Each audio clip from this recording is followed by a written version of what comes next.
We are studying the minor prophets, and we are in Habakkuk chapter 2. Habakkuk chapter 2 is where we want to pick up in our study. Technically, we got down to about verse 7, but let me just back you up a little bit and make sure we frame it a little bit so we understand where we're at as it relates to studying this particular minor prophet. In chapter 1, there's kind of split it in half a little bit. At the beginning of the chapter, what's Habakkuk do? Okay. He's got some complaints and questions before the Lord. He's concerned about whom? Judah, right? He's concerned about the people. And he sees the iniquities and he sees the evil and the sinful practices of the people. And he basically says, Lord, how long are you going to what? Yeah, how long are you going to sit in heaven basically and look down on this and hear what's going on and see what's going on and not do anything about it? And so he lodges this basic complaint or question before the Lord about how long will you continue to allow for these behaviors to go on. Does God answer him? Yes. What's he say? And you can paraphrase it. I'm not asking you for a verbatim. What's he tell Habakkuk? I've seen what? I've seen all of it. Habakkuk, I haven't missed any of this. I've seen all of it. And because I've seen all of it, you're not going to believe what I'm about to do. When I tell you what I'm about to do, Habakkuk, you're going to be confused and wonder as to what I'm about to do. Because who's he going to send? He's going to send the Chaldeans. If you recall, we talked a little bit last week, or last Sunday anyway, about how the Assyrians have been pretty much in charge. But the Chaldeans, that southern part of the Babylonians, are going to begin to take a foothold, and they're going to kind of become in charge for a while before Nebuchadnezzar comes on the scene. Nabopolassar is kind of in charge, and those initial Chaldeans are taken over. Nebuchadnezzar eventually will be that one that was most prominent in our minds as it comes to captivity in relationship to Judah. But God basically says, I'm bringing them. I'm bringing an army. I'm bringing their fierce. They're devastating when they arrive.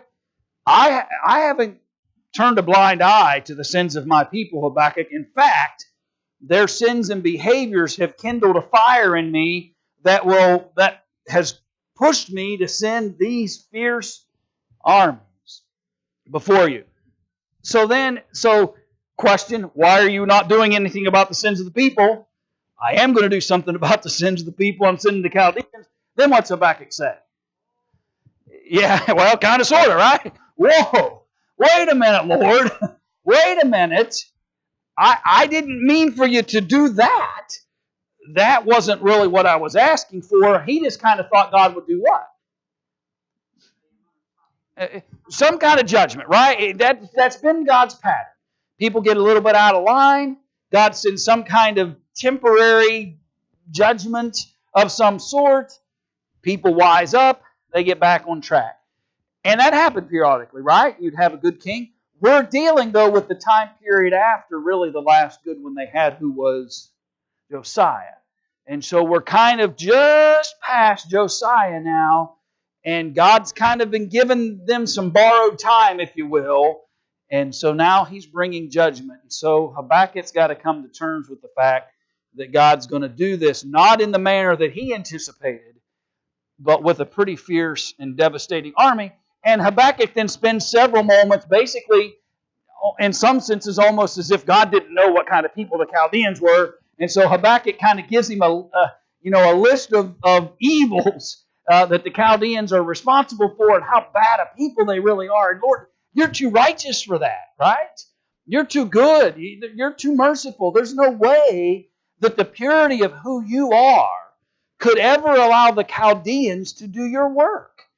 It's an interesting argument, by the way, isn't it, when you think about it? Habakkuk appeals to the very nature and character that he knows God possesses. But yet God also says, I can do this if I need to judge my people. Yeah.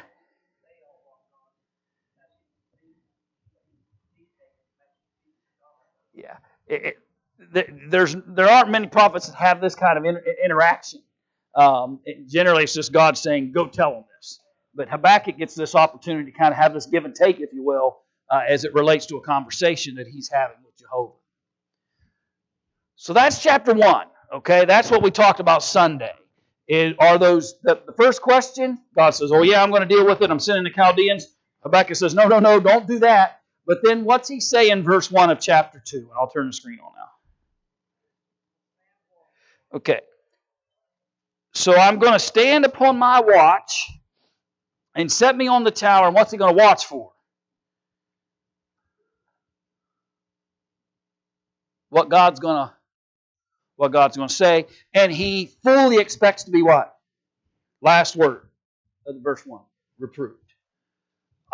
Okay, so before we get maybe a little bit disturbed or upset with Habakkuk, thinking he's stepped over the line, he I don't want to say backpedals, but after he lodges his complaints, Lord, you cannot use those Chaldeans. They're way too evil a people to be associated with you. But I'm going to sit on the watchtower, and I fully expect to be reproved by you. I've said my piece. I'm ready to listen to the reproof that I know is coming. We mentioned Sunday that's similar to whom in Scripture? Job, right? That's similar to Job. Job kind of has some similar, Lord, really? Is this really the way you want the world to kind of work and function? And if I was in charge, I'd probably do it better. Habakkuk kind of says the same thing, right? We need a judgment. I agree with that, Habakkuk says, but not those Chaldeans. Don't use them. And so it's similar, and in some ways it's similar too, when Job kind of comes to his senses and realizes that he needs to listen to God, and God comes to him in the whirlwind and answers his questions and concerns. Habakkuk, love his attitude. He's concerned. He's got questions. He doesn't understand how God's going to do certain things. Sound familiar, by the way? You ever find yourself there? We can be honest about that. We've all probably been there where we wonder, why did God do it that way or not this way? And why does God expect this of me when I think it would probably be better if He expected that of me? And we go through that sometimes. And it's okay to have the questions or the concerns or the wonders in our mind about the whys of all those things. But let's also have the disposition of Habakkuk and sit on the watchtower and say, okay, I've lodged my concerns. Now I'm going to wait for God to answer me.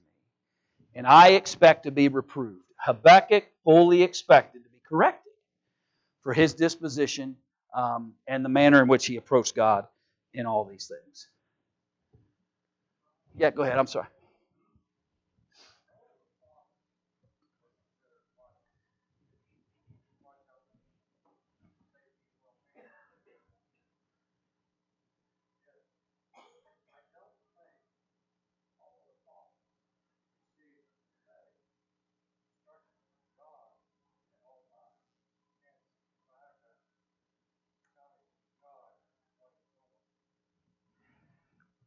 Yeah, and if you heard what Bob said, Bob mentioned is that though these men like Habakkuk are prophets, it doesn't necessarily mean that God is in continual communication with them, and it's very possible that this comes as a surprise to Habakkuk in some ways because they're not in permanent, continual contact just because he's a prophet. I think that's a fair statement. I don't know that there's any indication in Scripture that the prophets were continually in communication with them. He brought the messages as needed to whom he chose to be a prophet. I mean, there were some, remember, that said, I'm not the son of a prophet. I didn't intend to be a prophet. Why are you telling me this? I didn't want the job of going and telling other people about your message. And so I would think that's a fair statement.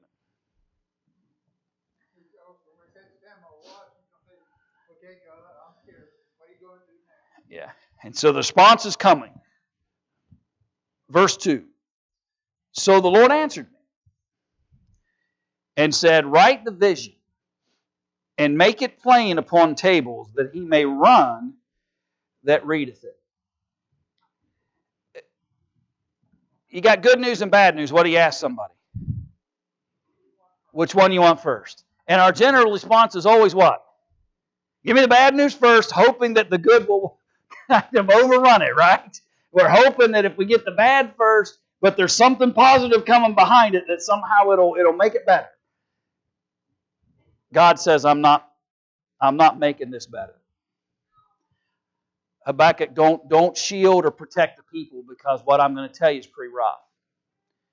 But don't hide it. Make it plain.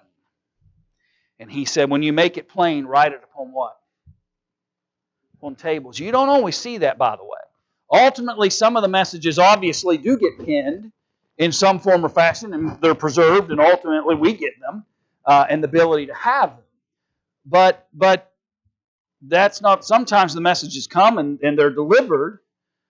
They come direct from God to the prophet. He goes by verbalization, goes and tells the people what God wants them to know.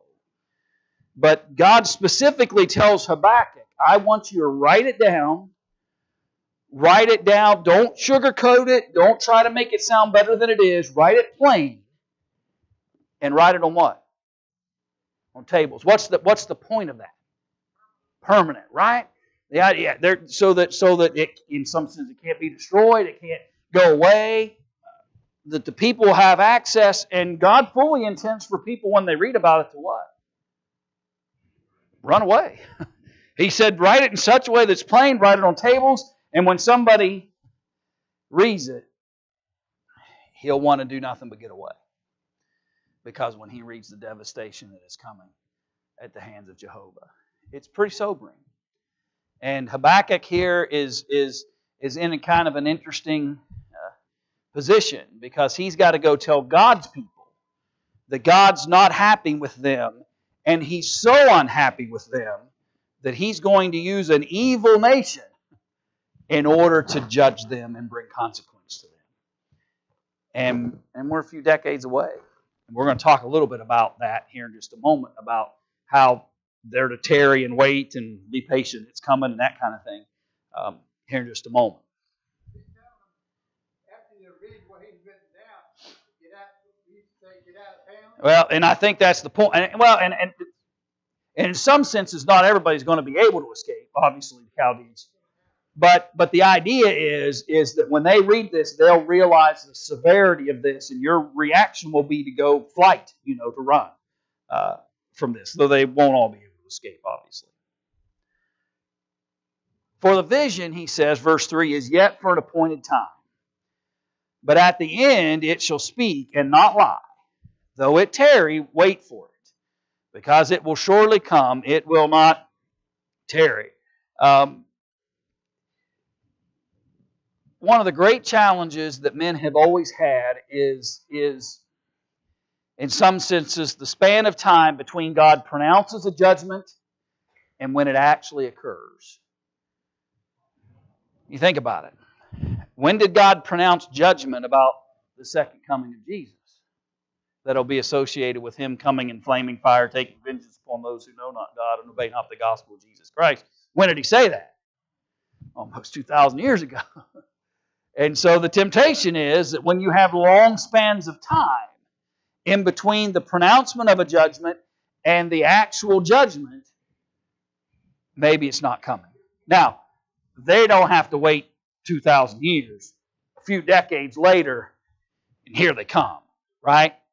But he wants them to know that don't be fooled or complacent, because there's a span of time between what I tell you is going to happen and when it actually does. Because eventually, so though it tarry, wait for it, because it will surely come, it will not tarry. And the idea I think he's simply saying is that, if you ever had something seem like it was way out here in the future, and then the day before it you say what?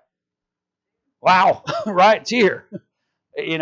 And when this judgment starts to come into the land, when those Chaldeans start to come in, these folks are going to go, yeah, I guess it really wasn't all that long since Habakkuk told us that these things were coming, and the warning that has been set up.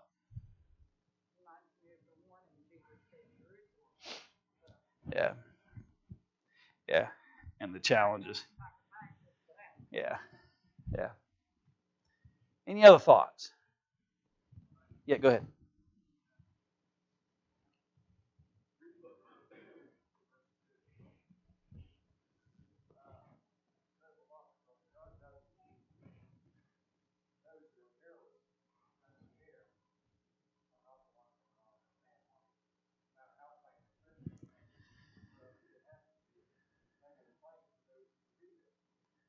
Yeah. Yeah.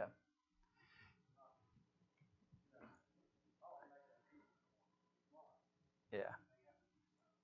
Yeah, they have some responsibility here as it comes to this message that they need to read it, absorb it. But I think the idea of making it plain illustrates that the people had probably become so disconnected with God that they hear the judgment and they, you know. So write it plain, Habakkuk, so that people, when they see it, they'll have the right kinds of responses to it.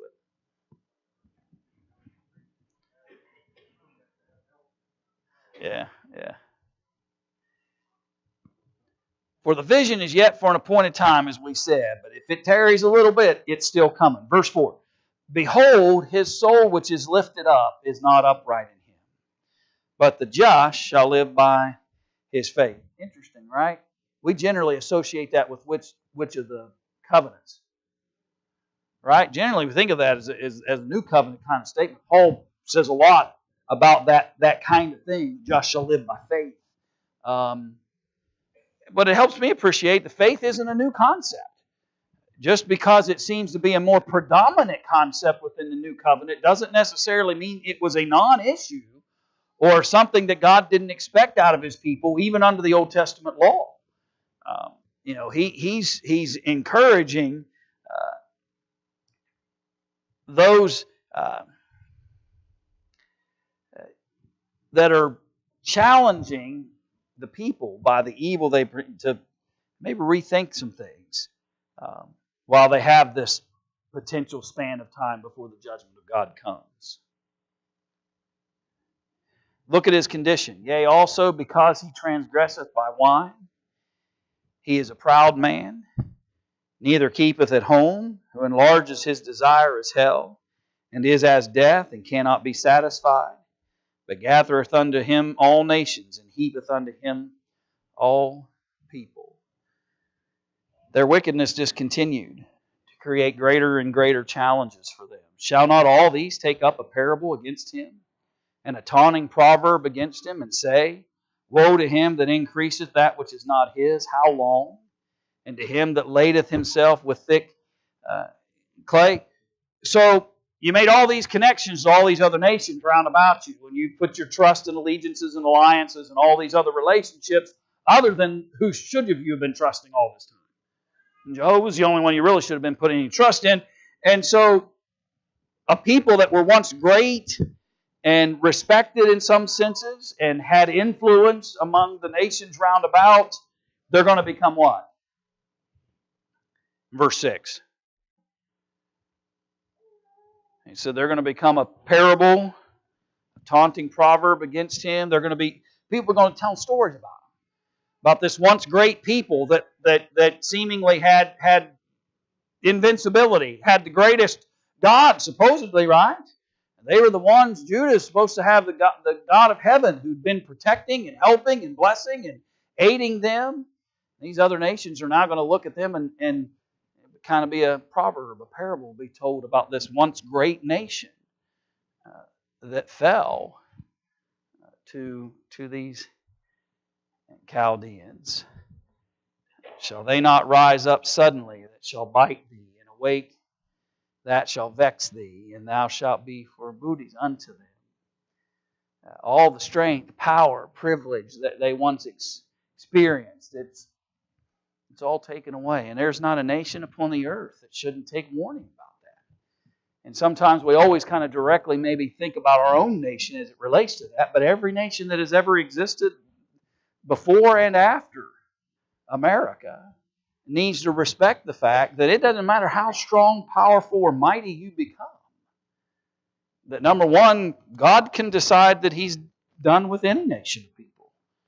And that right and privilege and power that was within the hands of God is never going away.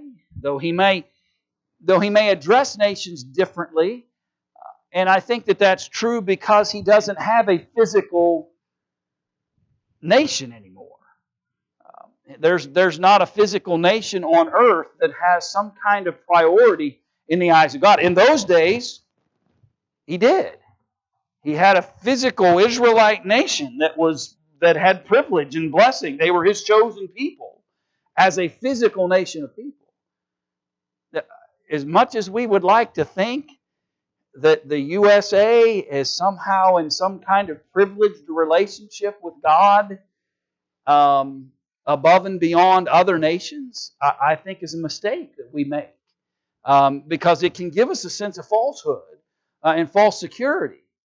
That somehow we, like they, can't fall because we're the great, nation of the United States of America. And God hasn't had a physical nation of people since the destruction of Jerusalem in 70 AD, when He finally just puts an end to that kind of connection. And now there is one nation through the blood of Christ, and all men have to come unto it, and it's a spiritual body of people.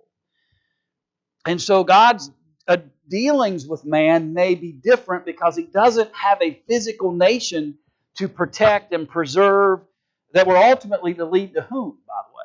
Why did He protect and preserve them to begin with? You got to get to Jesus, right? And in the timing and planning of God, you've got to get to Jesus. And this is the heritage in which God chose to get to the seed, which would be Jesus the Christ. But once that's accomplished, nobody has any kind of special privilege among physical nations in relation. He'll exalt righteousness, and sin is a detriment to any people, any nation. But God's special protection, as He had for the Israelites, is no longer existent for any physical nation of people.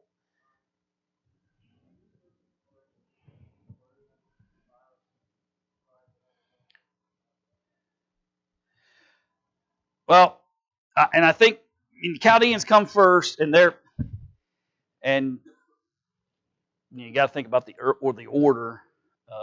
The Assyrians came.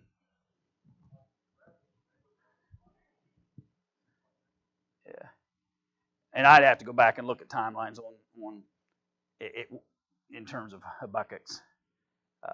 I didn't look at that aspect of it.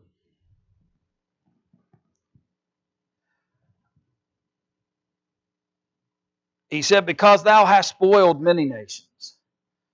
Verse 8, all the remnant of the people shall spoil thee. You advantaged other nations. The reverse is about to happen. Once you've been weakened, then they come in. Because of men's blood and for the violence of the land, of the city, and of all that dwell therein. Now keep in mind, God said to Habakkuk, write all this down, write it on tables, make sure they write it plain, make sure they understand what I'm saying to them. You think about it. If a man's in a courtroom, and in his mind he might think for a moment, well, I don't deserve this punishment or these difficulties that have come to me. But then they begin to read the what? The charges. They begin to read the charges. And that's what the initial part of this conversation that God's having with Habakkuk, that He's telling him to do. Write down the charges. So if they wonder in their minds, well, why would God bring this evil upon us? Why does He want to judge us? Why is He sending this nation to destroy us? Why is any of this happening to me? God says, write it down, Habakkuk. I'm going to tell them why. This is what they have become. This is what they have done. These are the charges that has caused me to bring this kind of judgment. You spoiled others, I'm going to spoil you. You took blood, you were violent, it's coming back. Woe to him that coveteth an evil covetousness to his house, that he may set his nest on high, that he may be delivered from the power of evil. Thou hast consulted shame to thy house by cutting off many people, and hast sinned against thy soul. they didn't just do this towards other nations outside, but they turned against whom? Themselves. They brought challenge to themselves, and you brought shame to the house, the people. You weren't content just to go out and create devastation and destruction and violence towards other nations, but you were doing these very things because of covetousness. You were advantaging and doing deplorable things even to your own people. And God just keeps mounting the charges of sin against them. For the stone shall cry out of the wall, verse 11, and the beam out of the timber shall answer it. Woe to him that buildeth a town with blood, and establisheth a city by iniquity. So these pronouncements of woes against them, here it comes, one after another for a little while here in the narrative. And so, should you be bragging about the fact that you build a city or you build a town, you build a community? But what price did you pay to do that? He said. You took innocent blood in order to do that. You built great cities, but you did it in lawless ways. And though you might feel like you had great success and great things happened because of all this conquest, but he said the manner in which you did it, judgment's coming.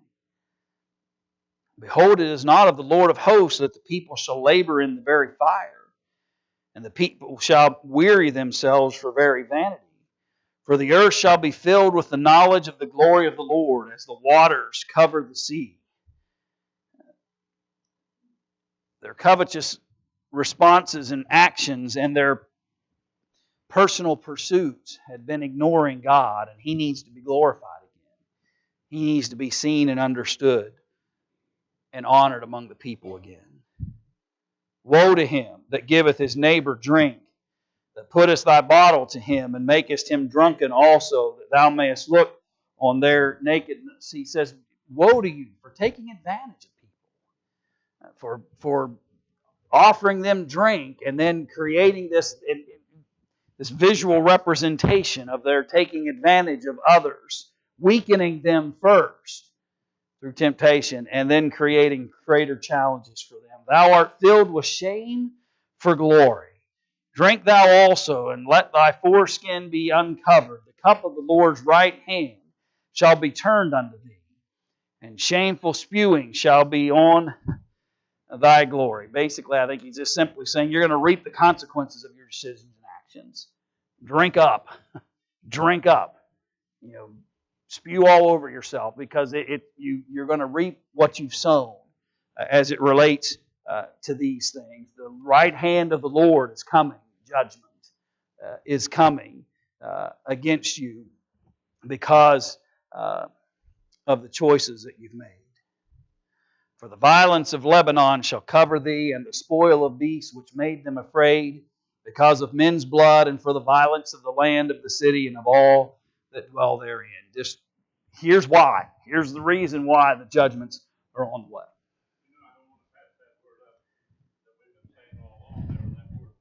Yeah.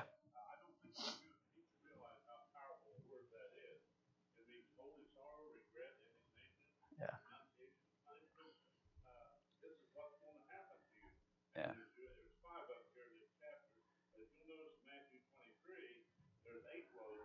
Yeah. Scribes and Pharisees.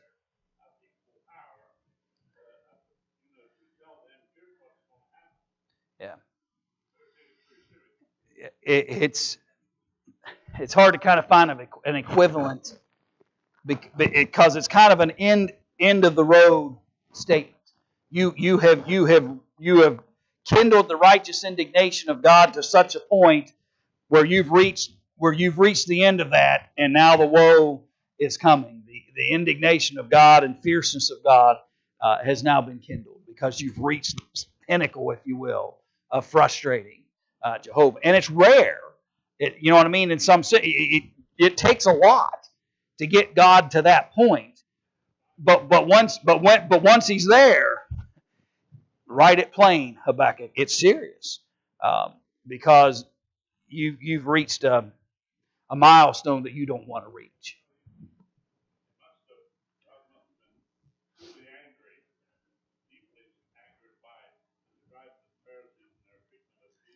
Yeah.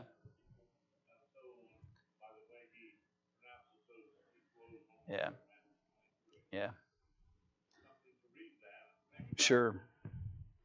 And wisdom to be gained by examining these moments like Habakkuk, like what Jesus does with the scribes and Pharisees, to help appreciate that though God is merciful, patient, kind, loving, all of the above, he can reach a boiling point where here come the woes.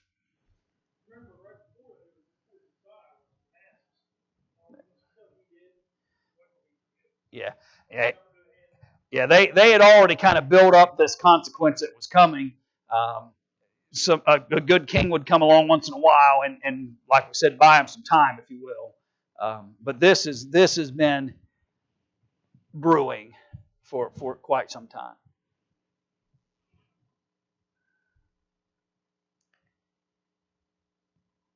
What profit does he say in verse 18? The graven image that the maker thereof hath graven it, the molten image, and a teacher of lies, that the maker of his work trusteth therein to make dumb idols. You had every privilege to be able to stay connected to Jehovah God and reap real benefit from that relationship. But they had chosen what over him? Idolatry of all types and kinds. Yeah, making them out of stone, wood. You've made molten images out of metal. You've done all kinds of things to honor anything and everything but Jehovah. And so the consequences are beginning to mount. And what's interesting is, when you think about that, this is not a new problem, really, when it comes to idolatry. You can go back, really. You can go back to Solomon, because Solomon married wives from where? Well, that's a trick question. From everywhere, right? From everywhere. Solomon married wives from everywhere, and when they came from all those other nations, what did they bring with them? Their idols and their gods. And if you want to keep your wife happy and she wants an altar made, what do? Build an altar. At least that's what Solomon did. And repeatedly, over and over and over again. Then you have the divided kingdom after Solomon. And because of that, those northern tribes didn't want them traveling back down into Jerusalem to worship. So they created Dan and Bethel. And then you begin the process of creating a different approach towards worship. And once you open that door, then idolatry soon followed. It's not a new problem for them. But throughout their history, they struggled with it. Well, if you want to go back even further, you can go back to where for the molten image? You go back to Moses. Moses goes up on the mountain to get the law. While he's gone too long in the people's opinion, and through Aaron's help and guidance, they create and fashion a golden calf. So idolatry, even as they come out of Egypt, is a problem. But it has reached a moment, a point, where God says, woe unto you. I've seen enough. You know, it's interesting. Habakkuk wonders in the opening part of the chapter, is God seeing anything? And the real answer is, Habakkuk, I've seen more than I wanted to see. And what I have witnessed among my people, the bloodshed, the building of cities upon iniquity and violence, the way they've taken wine and gotten others drunk to take advantage of them, the way they've been covetous towards one another among the house of God. The list just keeps going. Woe unto them, for they've made graven images and molten images. They've been worshiping idols for a long, long time. I've seen it all, Habakkuk, and it's not good. And I've reached a point, God says, where it's not going to be long before judgment comes, which is kind of the way Habakkuk asked it, right? Lord, how long will you watch this without doing anything about it?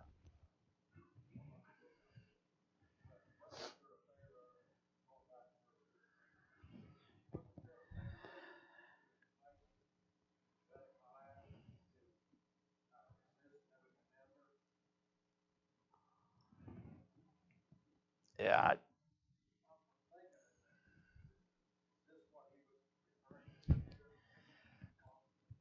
I mean, there could be some specific moments that have some very direct.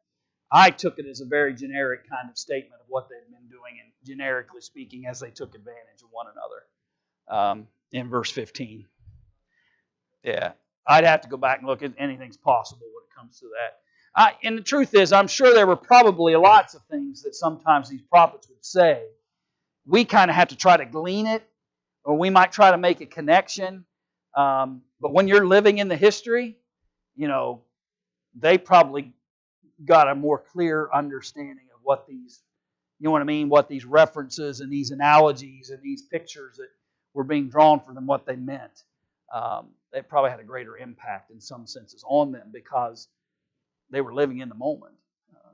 We would have the same experiences. Can you imagine, somebody 100 years from now looking back and looking how we communicate and wonder, well, what are all the connections about that? So here it comes again. Woe unto him that saith to the wood, awake, to the dumb stone, arise, it shall teach.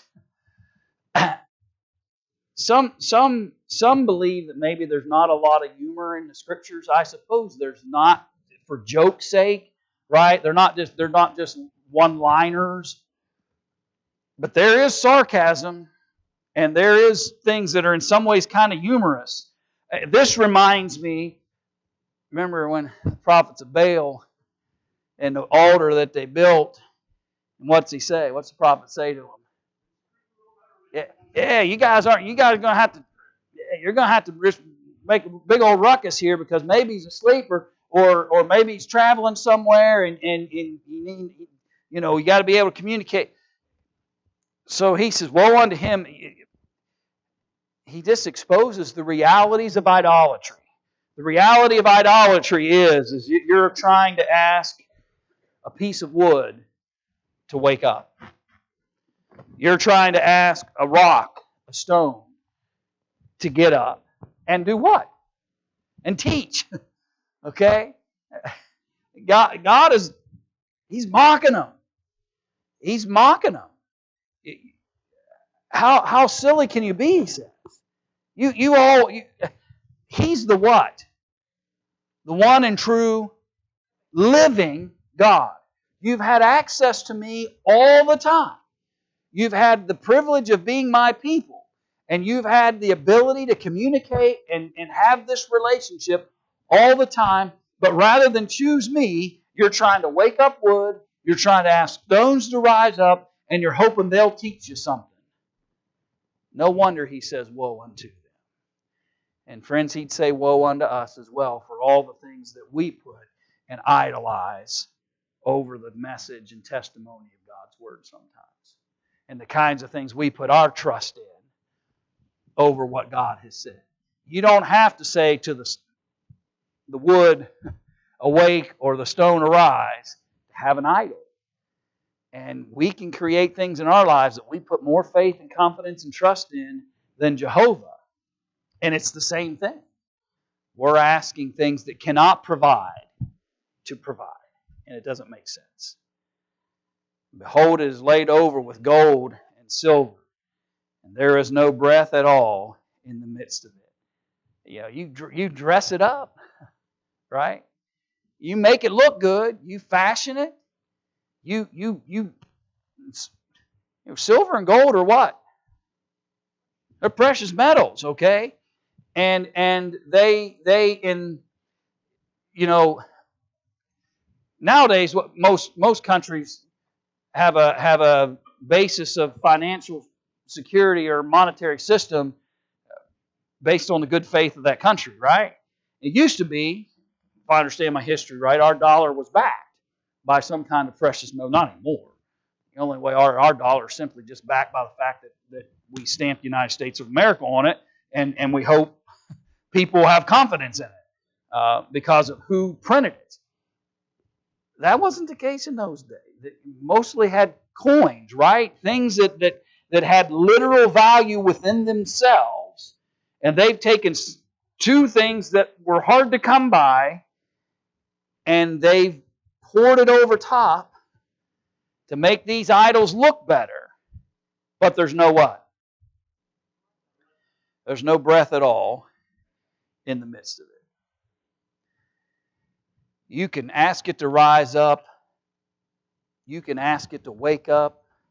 You can beg it to teach you. You can pour silver and gold over top of it and make it look pretty and use all the wealth that you have at your disposal to try to make these idols look better than they actually are, but at the end of the day, they don't have life. Only the true God of heaven has life. Only He is living and powerful and sharper than any two-edged sword. Only Jehovah God is alive and has ability to affect and challenge and bless and pronounce woes and provide real answer. And Jehovah God is the only source by which any of that can legitimately come. Yeah. And very directly in this moment, but also by what Habakkuk writes down on the tables, and then in sundry times, God in divers manners, but now in these last days speaks unto us by His Son, and the testimony of Scripture that comes through Him.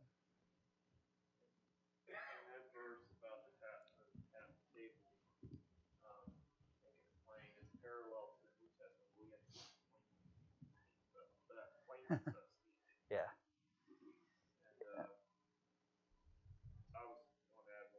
Sure. Yep. That's a sobering verse for any American. Think about our history. Think about who sometimes we've shoved off this thing, what we built, the bloodshed. It's sobering. Yeah. It's sobering. Yeah.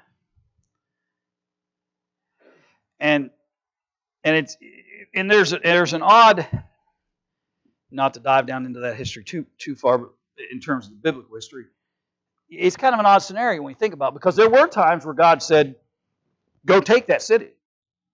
The woe that He seems to be pronouncing is when they've been doing this on their own volition, based on their own thoughts that we're powerful and we're strong and we're mighty, and I can go take that city if I want to for my own. Not because God had been guiding them or leading them, but because they were making some very personal choices. But it is sobering to think about the challenges they brought to themselves through those decisions, and trusting in things that had no life at all. And in verse 20, kind of a familiar phrase maybe to us, but he said, "But the Lord is in His holy temple. Let all the earth keep silence before Him." You've trusted the wood and stone. You begged it to teach you. All the while, the living God has been right before you all the while, and you've rejected. The Lord's in His holy temple. Let all the earth keep silent. He's the only one worthy of the respect and honor. And that, keep in mind, to me, that's an interesting use of a phrase. Let's go back. Chapter 1, conversation, right? Lord, why are you doing that? Or why haven't you done something? How long will you wait? Oh, I'm coming, Habakkuk. Oh, no, don't do that. Verse 1 of chapter 2, I'll wait to be corrected on this and instructed. End of chapter 2, God says, not just you, Habakkuk, but let all the earth be silent before me. Let all of it be silent before me. It's an interesting text to me, and it has kind of a, I don't want to say humorous, but that's kind of, I guess, I can remember, and you all knew me when I was young, and you could absolutely see me doing this. But I was not very old. Harry Rice was here. I don't even remember which time. But anyway, Harry always put that in the bulletin. If you remember, it was at the bottom of the bulletin, that phrase out of Habakkuk chapter 2 and verse 20. Well, I knew the New Testament frontwards, forwards, backwards, every which way, right? But I didn't know the Old Testament books very well at the time, apparently, because I can remember walking up to the front pew and sitting down beside Harry and showing him that bulletin and saying, Hebrews isn't spelled H-A-B. And Harry just opened his Bible and he flipped it over to Habakkuk and pointed the verse out to me, and I got up and went back, sat down. So that verse I'll never forget it, right? When you call somebody on something and then you're educated pretty quickly, you kind of remember it. But it's an important text to remember. There's a sense of respect and honor that God deserves, and only He deserves.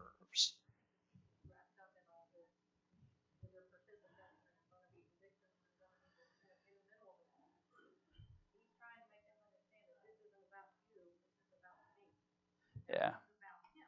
Yeah. Yeah. Yeah. Because that's a part that Habakkuk didn't understand. He couldn't figure out how is it possible that you could use the Chaldeans and somehow that's going to bring honor to God. Because that, to him, seemed to point that God would be embarrassed that His people were brought down by this other nation. But God reminds him, not so.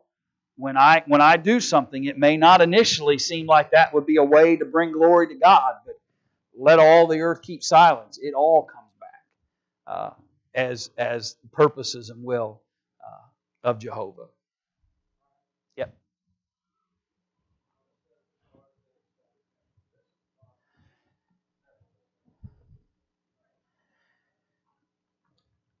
No, I think this is just that this is a concept that he's emphasizing here, that he is where he's supposed to be. He's sitting in his holy place, and let the earth. I'm God. I'm sitting in my holy temple. You are of the earth. You're the created beings. You all be silent. The Lord deserves the respect and honor because of who He is. Go ahead, Rain. Yeah. Because Jesus says, "When two or three are gathered together in my name, there am I in the midst of them." When we gather together, He's in the midst of us. We owe Him the reverential respect that He deserves. That's why a lot of times preachers, when they get up there, will make that statement. Be aware of where you are and who you are, and how you serve Him. Yeah. And though the context of this statement might not necessarily be directly related to the idea of when we come together to worship, the principle still holds true. That God should always, let the earth always recognize the respect that God deserves. And especially when we assemble together, obviously, when He's in our midst, we need to respect that. All right. Lord willing, we will come back Sunday morning and pick up in chapter 3.